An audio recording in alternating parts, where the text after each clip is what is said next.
कौटू गोटे देखी रंगरंगिया पूरी आसिक मते कहूची माँ रंगरंगिया पूरी टे करूनु खाइबा। आलो मु रंगरंगिया पूरी केमिति बनैबी।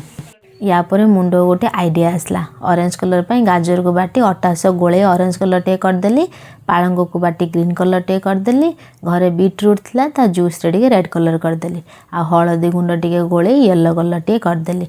बैगणी कलर पे 4-6 अपराजिता को पानी रे फुटई बैगणी कलर टे करदेली। एबे रेडी हो गला मोर नाली कमला हलदिया नील एवं सबुज रंग। एबे सबु कलर अटा गोला को रुटी साइज रे बेली अलग अलग रखिबी। सबु बेली सारिबा परे गोटे पर गोटे रुटी को रखी चलबी। या पर सबु रुटी बेला को मिसाई गोटे रोल कर देबी। ताकू छुरी बा कटर माध्यम रे काटी छोट छोट पीस कर देबी। यार कलर जो पटे देखा जाउथबा सेही पटे बेलिबे। देखंतु हेई गले हमर रंगरंगिया रुटी। एबे ताको तावा रे धीरे आंच रे तेल दे एपट सेपट सेकी नेबी। एबे रेडी हमर रंगरंगिया परोटा। से पूरी कहितला किंतु मु तार परोटा कर देली।